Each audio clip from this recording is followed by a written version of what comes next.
artista está sempre em busca. Muitas vezes não sabe nem direito do quê, mas experimenta. Erra aqui, acerta ali. Até que acha o que nem sabia que estava buscando, mas não se satisfaz e parte para novos caminhos. O nosso convidado de hoje é um desses. Temos conosco o diretor teatral Amir Haddad.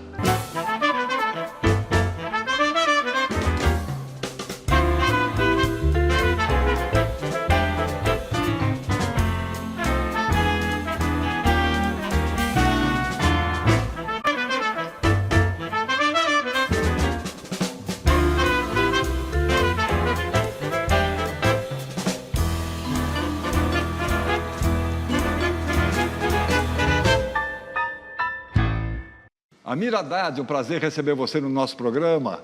Seja bem-vindo. Muito obrigado. Obrigado aos dois. Prazer é meu e honrado com o convite para participar do programa e para conversar com vocês. A honra Sempre é toda muito nossa. querido trabalhar com essa emissora. Amir, para a gente começar a conversa, você nasceu numa família de 7 irmãos em Guaxupé, Minas Gerais, no seio de uma comunidade árabe. Então, eu queria que você falasse um pouco da sua infância lá em Guaxupé e por que tinha tantos árabes em Guaxupé?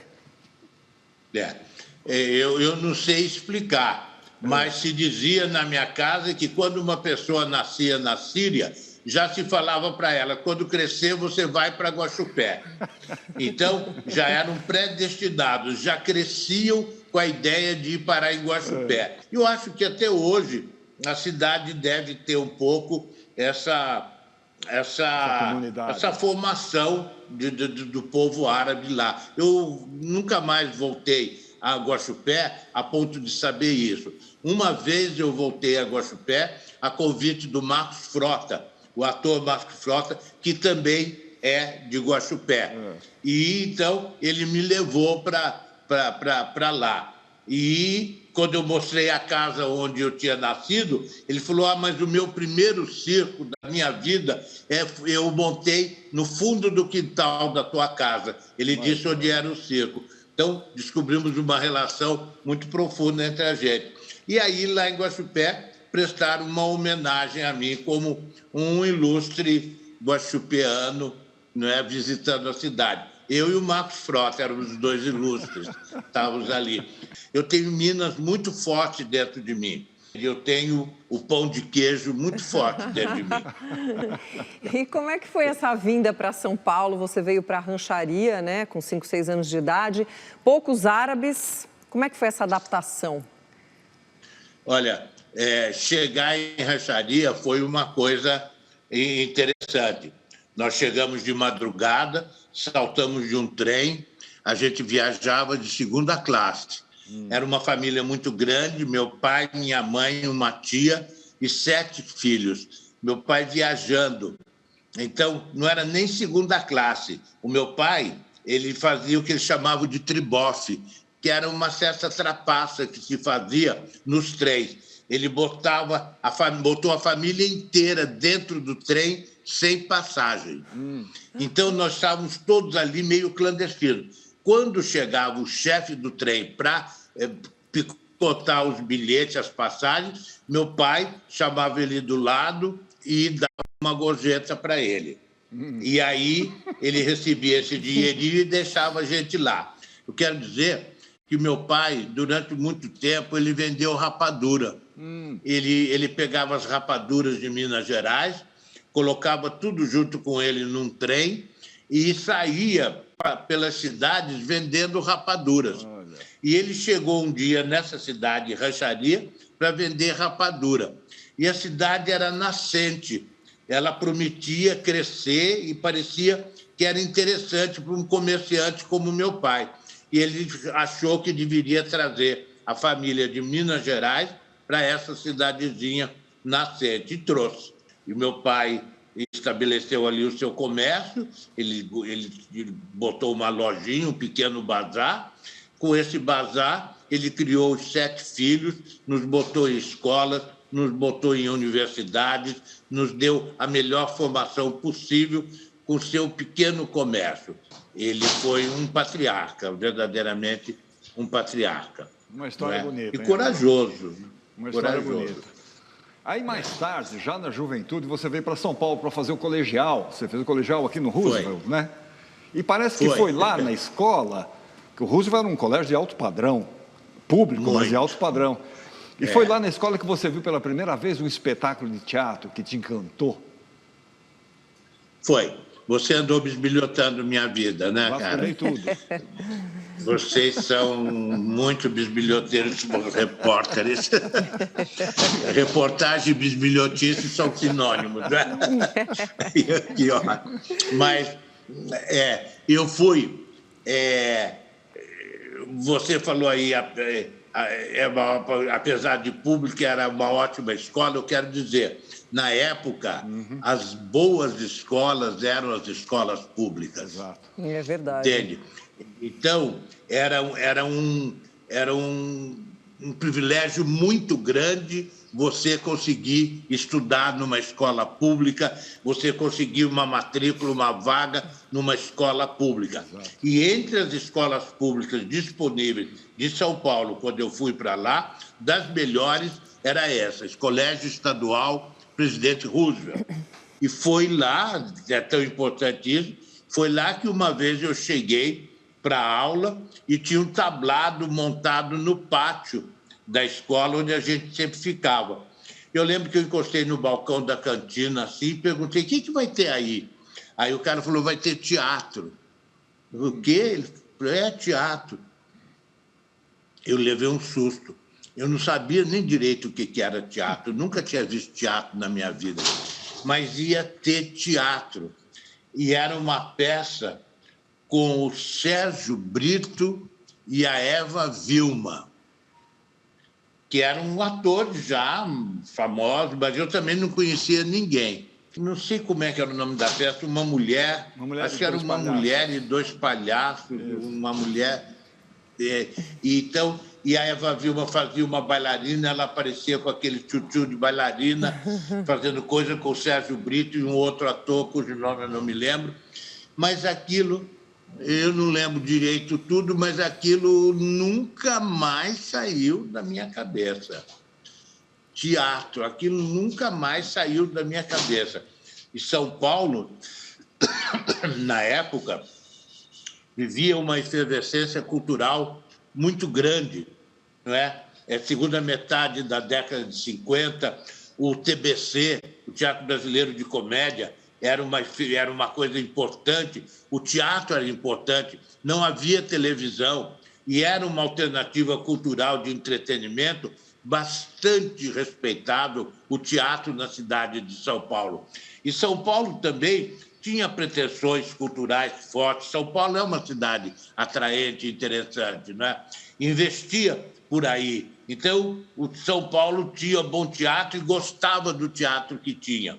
E para um jovem como eu, curioso, inquieto, era um ambiente muito bom, um lugar bom para a minha formação.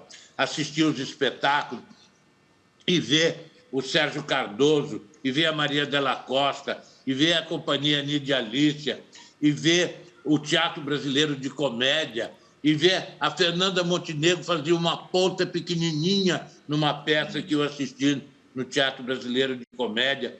E eu vi espetáculos de impacto, eu vi o Panorama Visto da Ponte, dirigido pelo Alberto da Versa, acho que era uma peça do Arthur Miller, uma peça forte, que foi um impacto muito grande na minha vida, entende? Eu olhei aquele espetáculo, tinha uma cena em que dois homens se beijavam, e meu coração quase explodiu na minha boca, de como é que uma coisa representada podia ser tão forte, tão arrebatadoramente forte, e é capaz de me levar para lugares inacreditáveis, que eu saía de lá e falei, é isso que eu quero fazer. Eu quero fazer teatro. Mas eu não sabia direito como é que seria, não. De qualquer maneira, eu era um filho de classe média, eu tinha que ter uma profissão liberal e fui lá para estudar o curso colegial e entrar na faculdade. E foi o que eu fiz. Eu entrei para a faculdade de Direito. Fui estudar Direito, que era geralmente o curso para quem não queria fazer nada. não sabia o que queria fazer, espera na faculdade de Direito. Quer dizer, não era teu plano se tornar um advogado? Não, nunca foi. Nunca foi. No máximo, eu pensava, bom, como advogado, talvez eu possa ser diplomata, entende? Seguir uma carreira de diplomática. Isso eu pensava que eu poderia ser. Eu pensava que eu poderia ser psicanalista, mas eu não pensava que eu ia ser advogado de jeito nenhum. Mas a gente fez uma matéria aqui que fala um pouco sobre a faculdade, Largo São Francisco, que foi o que você fez, né? E as personalidades que saíram de lá. Olha só.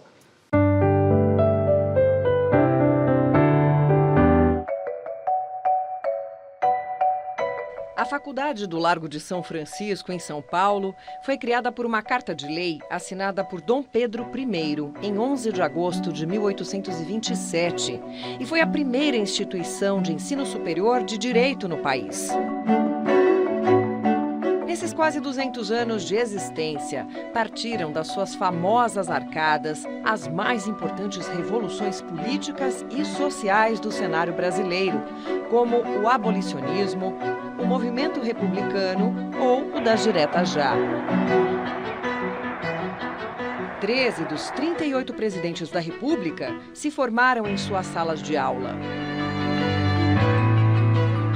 Mas mudanças também se fazem com arte. E muitos daqueles jovens estudantes de direito resolveram defender suas causas nas páginas da literatura, nas telas do cinema ou nos palcos do teatro.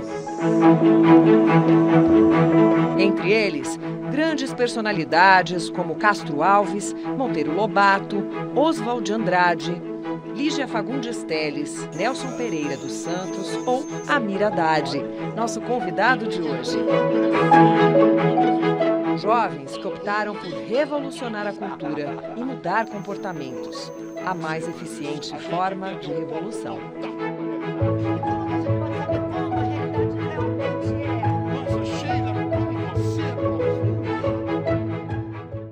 Você estava na faculdade, mas pensava em ser ator, né, Amir? Foi nessa época que você prestou exame para a Escola de Arte Dramática?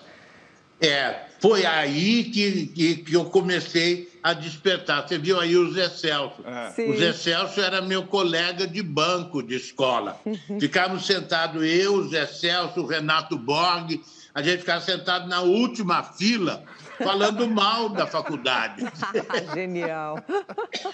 Está lá, que isso, isso não serve para nada. E todos nós já com a cabeça em outra coisa, com a cabeça no teatro, esperando um jeito de ir para o teatro. Não é? A Escola de Arte Dramática é uma coisa engraçada na minha vida, porque eu era muito amigo do Sérgio Manberti, o ator.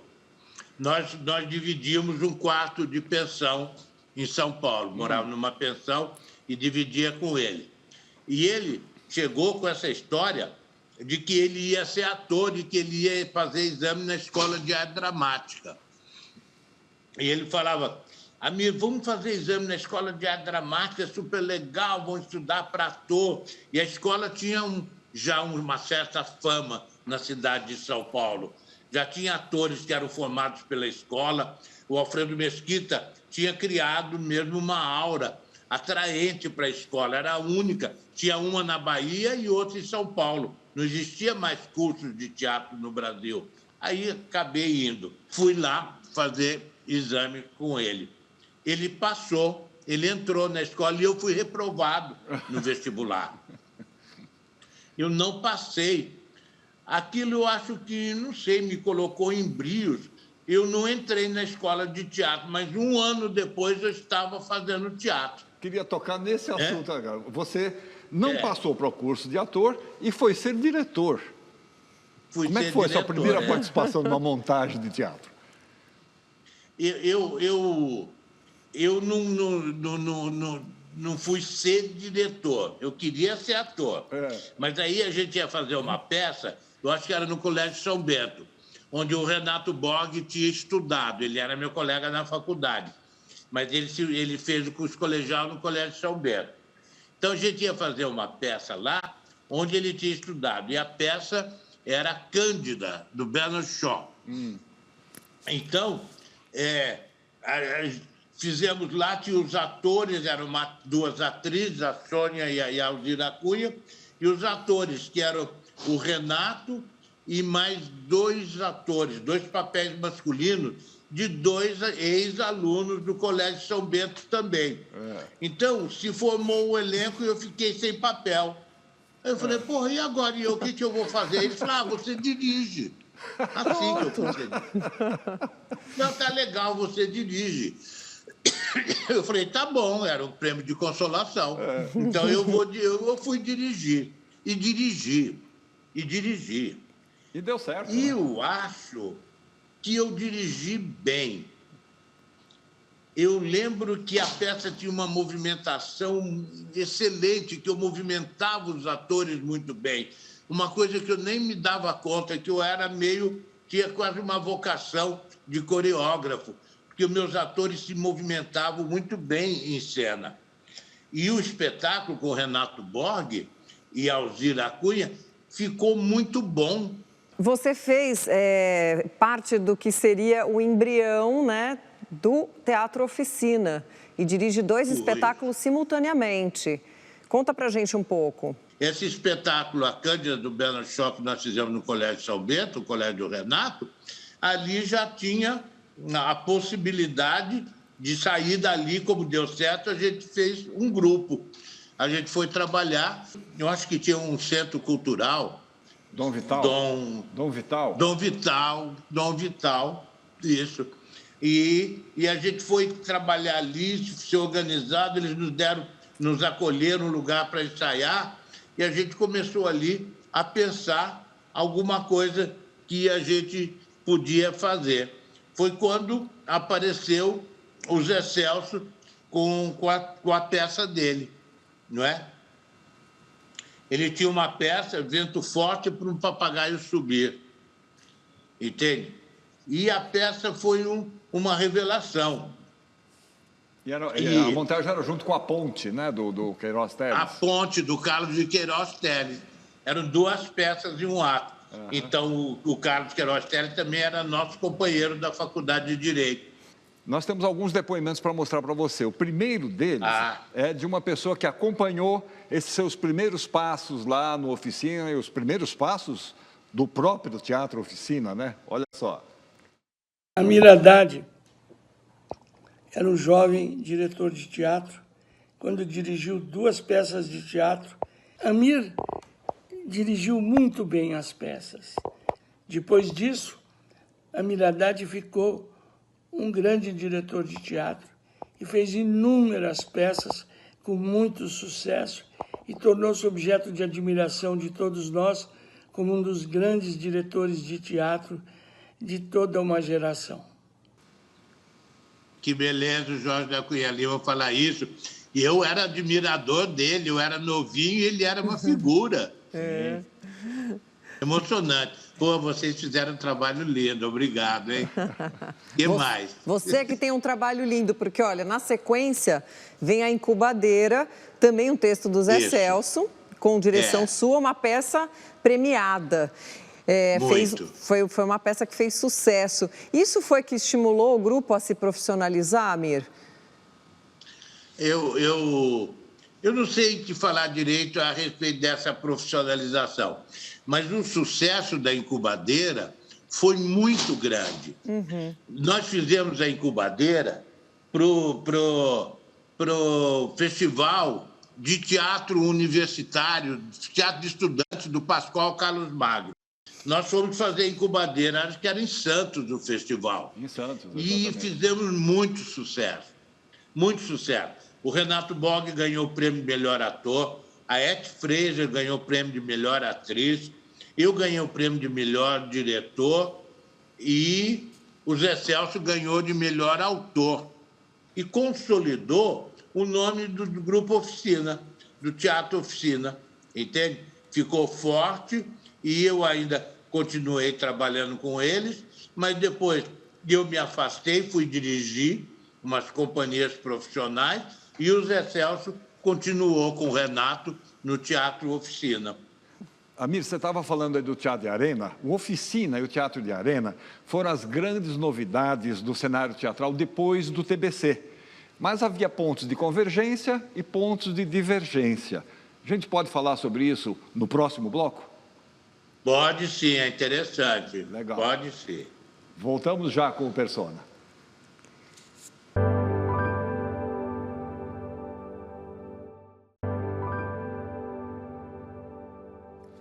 Pronto, estamos de volta para a nossa conversa com o Amir Haddad. E a gente estava falando, Amir, que o Oficina e o Arena foram os dois movimentos teatrais mais importantes que aconteciam em São Paulo naquela época, depois do TBC, né? Os dois grupos chegaram a trabalhar juntos, mas havia divergências e convergências. Dá para você falar um pouquinho sobre isso?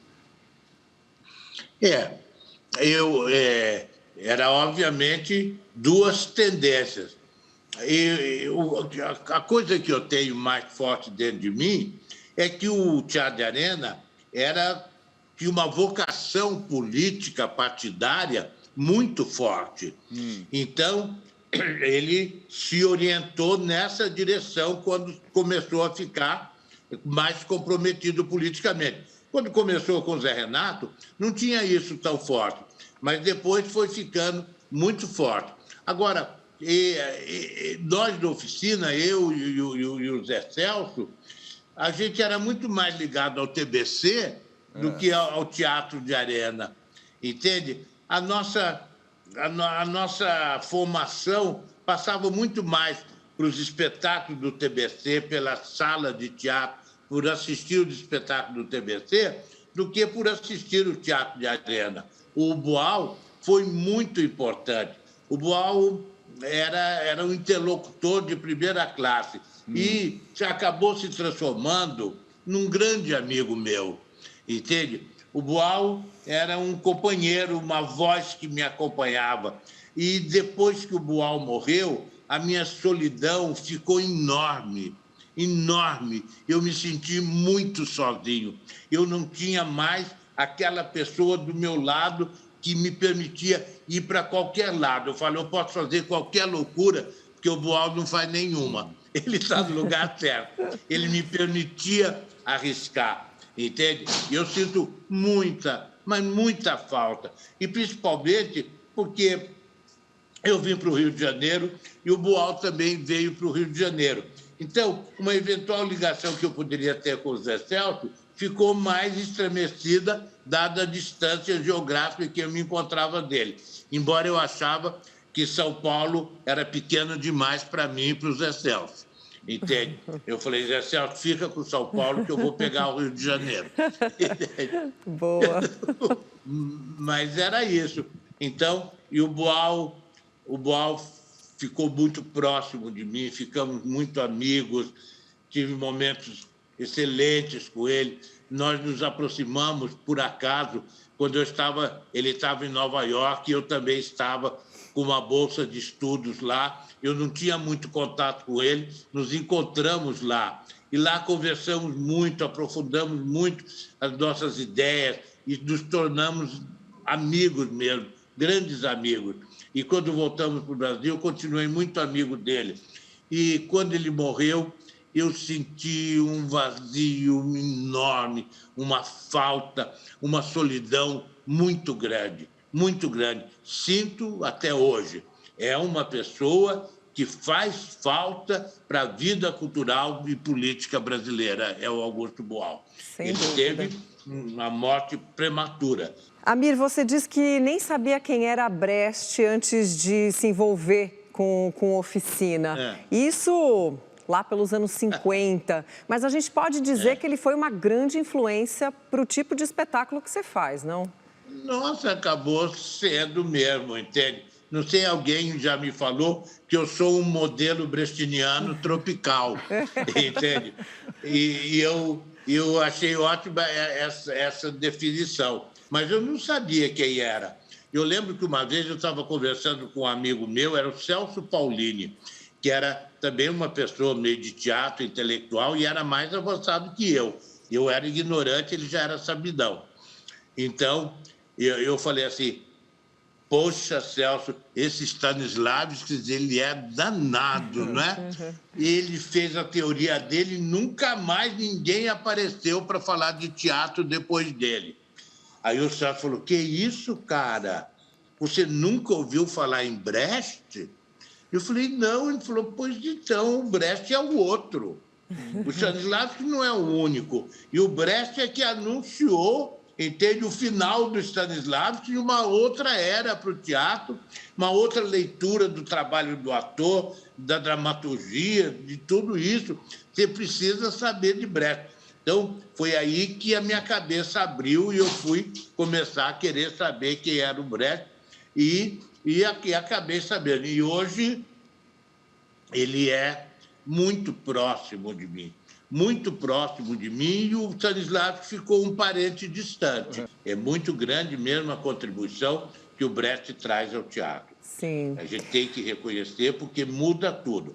Mesmo quem nunca ouviu falar dele é pós-brechtiano. Amir, em 61, você dá aquela guinada na sua vida e você deixa uma carreira que estava caminhando em São Paulo e no Rio de Janeiro, com prêmios e tal, e vai para Belém do Pará dar aulas de teatro. O que te levou a uma decisão tão radical, hein? Menina, isso é uma história tão forte na minha vida. Eu fazia sucesso, eu era um diretor bem-sucedido e tudo, mas eu quero te dizer, eu não me sentia à vontade em São Paulo. Eu não achava que eu estava fortalecido. Talvez eu estivesse fazendo um sucesso além das minhas forças, entende? Eu não me achava uma pessoa com todo esse saber que as pessoas talvez imaginassem que eu tivesse. Eu não me sentia seguro, eu tinha medo. Eu não estava bem em São Paulo. Quando a Maria Silvia Nunes, que era a diretora do Norte Teatro Escola, em Belém do Pará, me convidou para ir dar um curso em Belém do Pará, para a universidade, eu não hesitei um segundo, mas um segundo. Eu falei, eu vou agora. Eu não queria outra coisa na vida. E foi a melhor coisa que eu fiz na minha vida. Saí da competição, saí da luta, da corrida, pelo prêmio, pela vitória, pelo sucesso, sair de ter que encarar o Zé Celso, e ter que falar, ou o Zé Celso, ele é melhor que eu sou melhor que ele. Tirei esse fantasma da minha frente, entende? Larguei tudo e fui para Belém do Pará. Fui fazer uma coisa maravilhosa em Belém do Pará, eu fui conhecer o Brasil. E eu não sabia o que era o Brasil.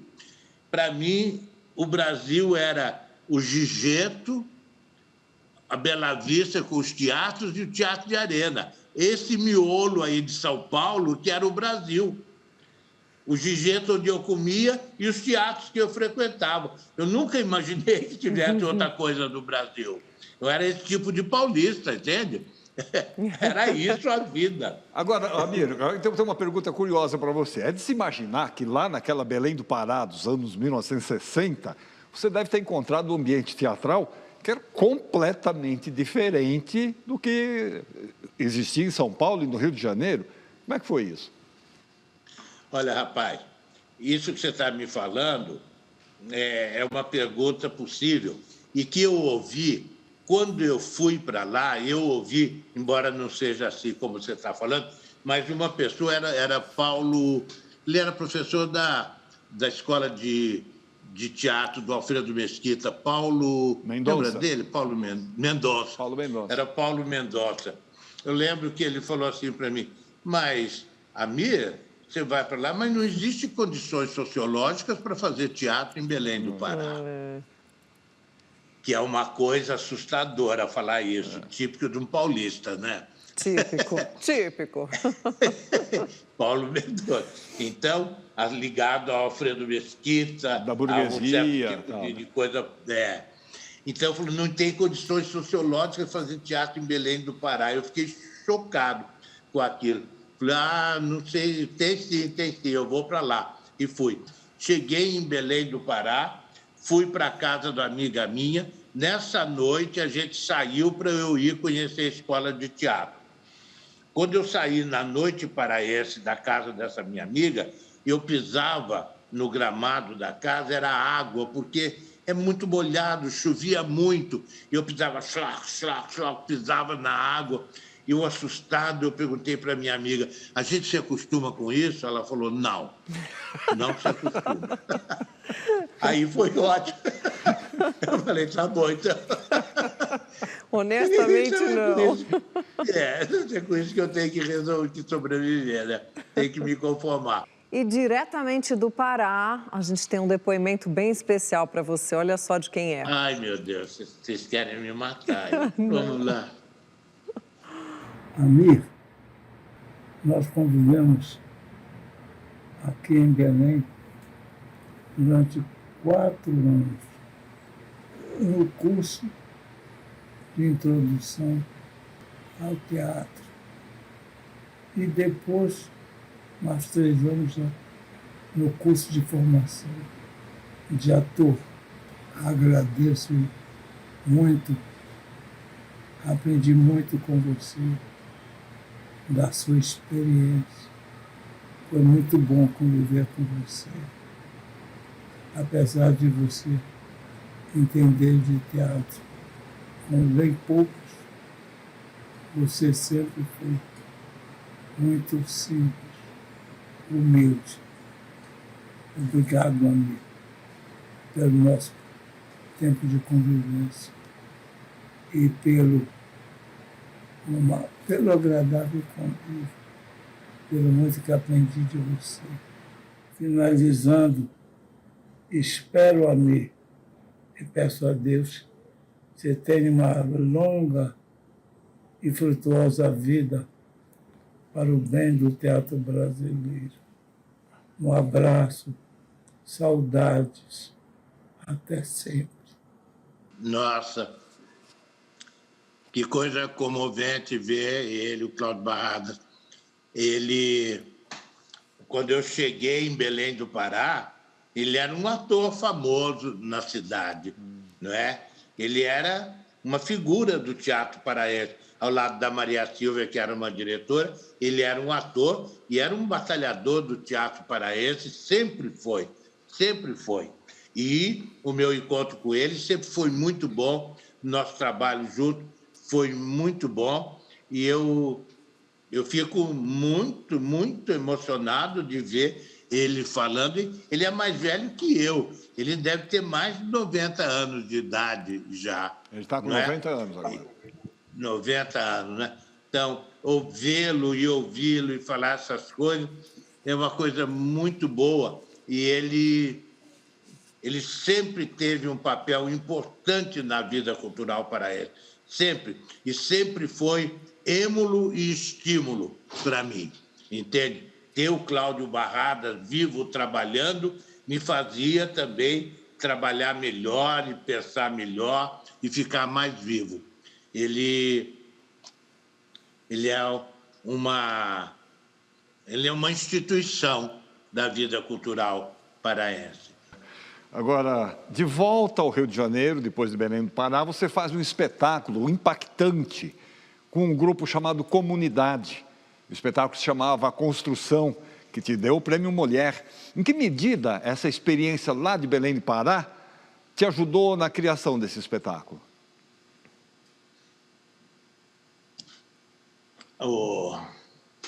É uma pergunta que faz todo sentido e que tem resposta, mas não sei se eu consigo sintetizar bem essa resposta. Mas eu quero dizer que A Construção é um espetáculo sobre o Nordeste. É do Altimar Pimentel, um autor nordestino, e traz muito a realidade do Nordeste. Mas a minha vivência em Belém do Pará me deu muita informação sobre o Brasil para eu poder fazer esse texto, A Construção. Outra coisa também que é preciso dizer a respeito da construção é que eu, na época, era um jovem diretor, vamos dizer, iconoclasta. Eu estava derrubando tudo, todas as coisas. Tudo que era oficial, aceito, bem comportado, eu tinha dificuldade e eu rejeitava. E a peça do Altimar, A Construção, era uma peça bem escrita, bem comportada, bem arrumada. E eu desmontei a peça. Eu não montei a peça, eu desmontei a construção. E, desde então, eu fui aprendendo, depois disso, que montar uma peça não é montar uma peça. Montar uma peça é desmontar uma peça. Porque o autor vem lá, ele monta a peça, entende? Então, ele está com a peça já montada. Eu, para fazer, se eu for fazer uma montagem em cima da montagem do autor, eu fico fazendo esse teatro que todo mundo faz. Eu aprendi que era preciso desmontar uma peça. Eu fazia uma cena, desmontava ela, fazia outra, desmontava. Eu fazia tudo que estava pronto, eu botava para o chão, eu chamava a construção, ficava pronto, eu desmontava e fazia outra coisa. Foi uma coisa muito importante na minha vida, a construção do Altimar Pimentel. Foi uma desconstrução de tudo, e até do Altimar Pimentel também. Eu acho que depois disso ele teve dificuldade de escrever outra peça. Amir, e alguém que fez parte dessa montagem te mandou umas palavras. Vamos ver quem é? Quando a Amir Haddad resolveu montar a construção de Altimar Pimentel, ele imediatamente teve a ideia de acrescentar uma personagem que vinha a ser uma grande repórter internacional que vinha cobrir a procissão de um grupo de romeiros através do sertão nordestino. Evidentemente, essa repórter brilhante, louca, assistia a todo esse desenvolver. Essa personagem me coupe, por motivos óbvios, é evidente, e ela acabava se entregando a toda a paixão que existe dentro de um grupo tão estranho, tão diferente, tão estranho a tudo que ela conhecia e que ela defendia. A construção veio num momento exato, no auge da ditadura brasileira, foi assim, um sucesso enorme, foi uma coisa que atravessou o espaço. Na minha opinião, foi o momento em que o grande talento de Amir Haddad explodiu de uma forma absolutamente incontestável, maravilhosa, e eu acho que foi uma verdadeira consagração que ficou através dos tempos até agora. Meus parabéns a Amir por tudo. Ai, meu Deus, que querida Jaqueline, que bonito vocês estão fazendo, que coisa boa. E era uma coisa maravilhosa. A construção era um espetáculo sobre o povo brasileiro, gente do Nordeste, retirantes nordestinos e tudo. E eu muito amigo do Jaqueline, sempre fui muito amigo dela, gosto dela, achava ela uma atriz maravilhosa. Ela tinha feito teatro comigo, tinha feito o Feidó maravilhoso comigo, e eu queria que a Jaqueline estivesse no espetáculo. Mas como é que eu ia botar a Jaqueline no Nordeste? E aí existia, na época, uma repórter italiana que era muito famosa, muito bisbilhoteira, atrevida, a Oriana Fallaci. E ela era um sucesso internacional, essa Oriana Fallaci. Aí, inspirado na Oriana Fallaci, eu inventei esse personagem para Jaqueline, que era uma repórter europeia no meio do Nordeste.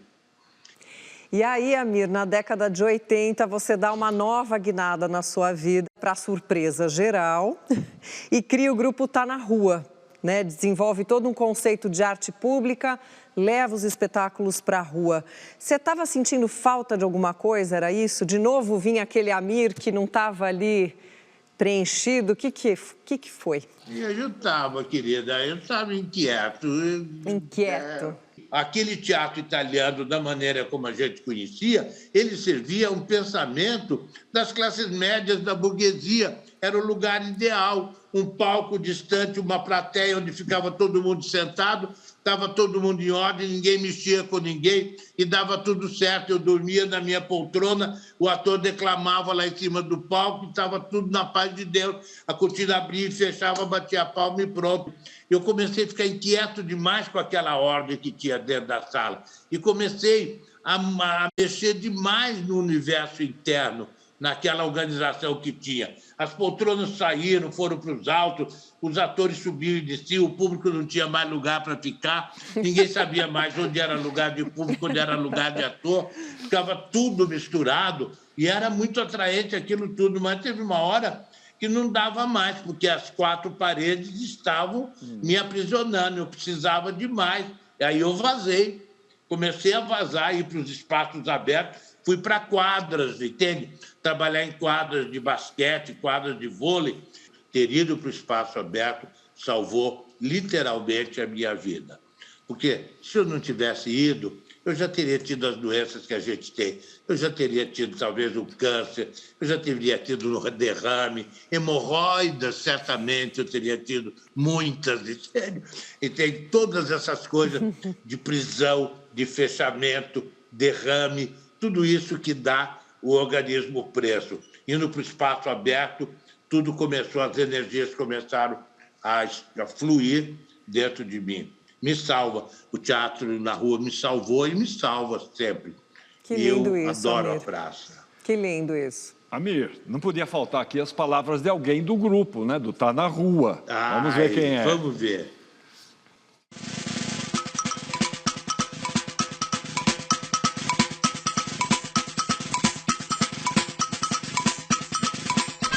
Eu convivo com um homem que não tem idade. Ele criou uma linguagem que reúne, une, que é para todos e por todos. O Amir Haddad, ele é eternamente novo e eternamente velho. Ele está aberto para novas possibilidades o tempo todo. Eu só tenho que agradecer aos deuses por esse encontro.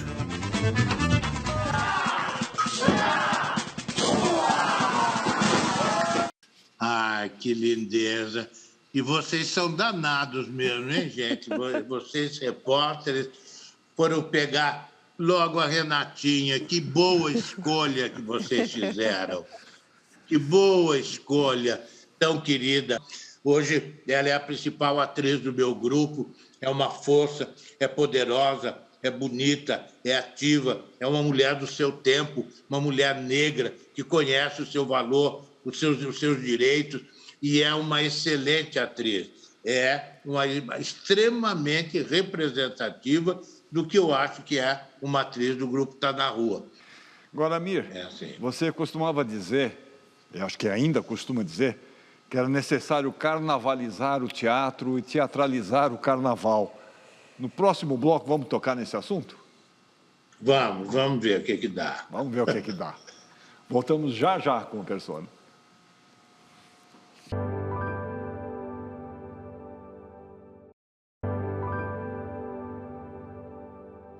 Estamos de volta com Persona, hoje conversando com Amir Haddad.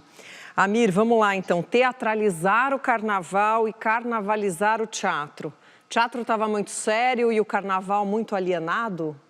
Era isso? Quando eu falo carnavalizar o teatro, eu não estou falando de você adquirir modos de carnaval para fazer teatro, você fazer teatro como quem faz carnaval.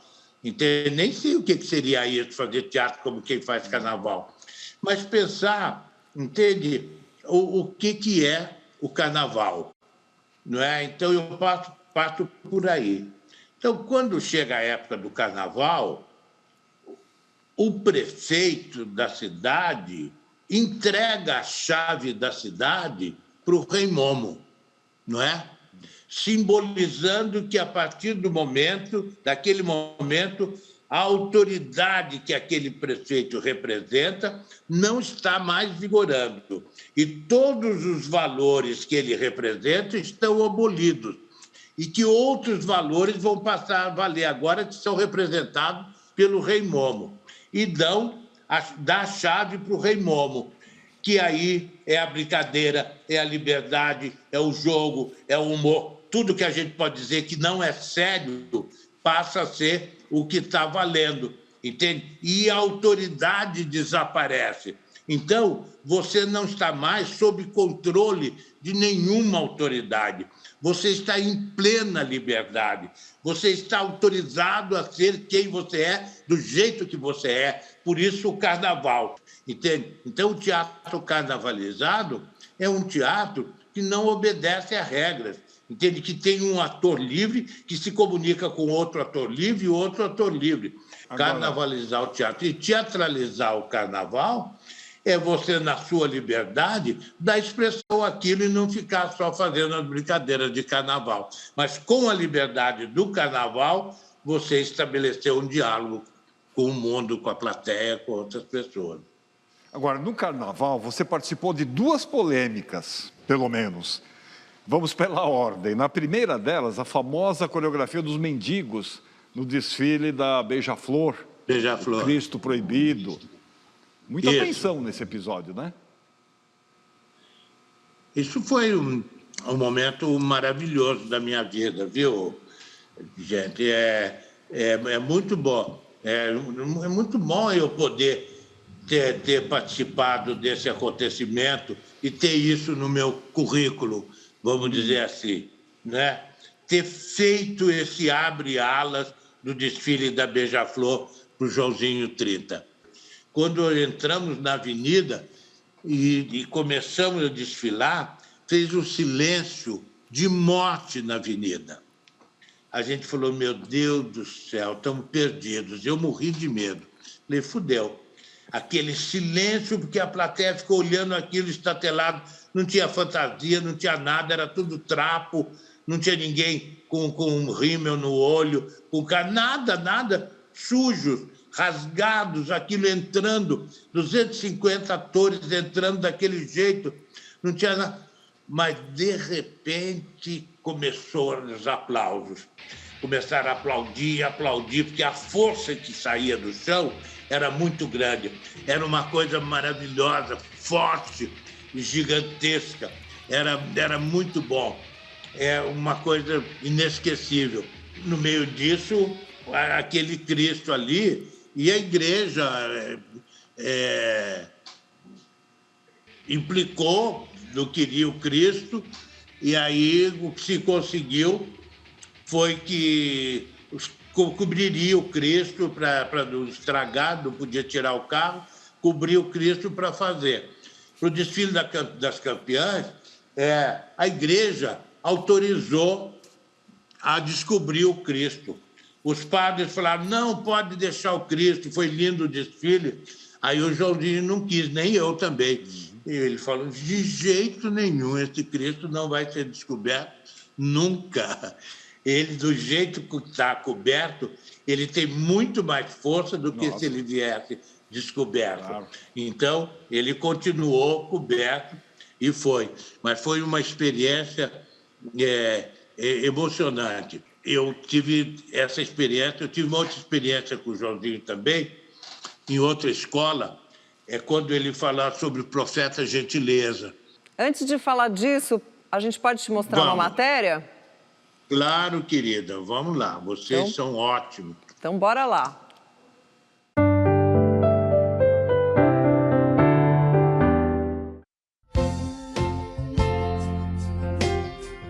O profeta Gentileza nasceu no interior de São Paulo em 1917 e desde criança puxava carroça para o sustento da família. Já casado, com 5 filhos e uma empresa de caminhões de transporte, presenciou o incêndio do Gran Circus norte-americano, em Niterói, onde mais de 500 pessoas morreram, na maioria crianças. Gentileza pegou um dos seus caminhões e foi para o terreno da tragédia, onde viveu por 4 anos, plantando um jardim sobre as cinzas e consolando as famílias atingidas. Ficou nacionalmente conhecido e passou a pregar pela cidade e a produzir seus famosos murais nas pilastras do viaduto do gasômetro. Em 2001, a Escola Acadêmicos do Grande Rio levou para a passarela do samba o enredo Gentileza, o Profeta do Fogo, sob a batuta de Joãozinho 30. Amir Haddad estava lá como criador da coreografia de uma das alas do desfile, fazendo ecoar as palavras daquele que por tantos anos tentou nos convencer sobre o que parece óbvio. Gentileza gera gentileza. Sua frase mais conhecida.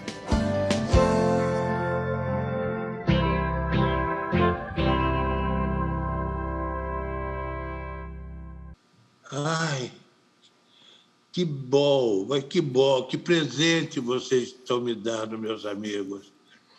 Que coisa boa, que lindeza. Isso aí tudo, ver que beleza.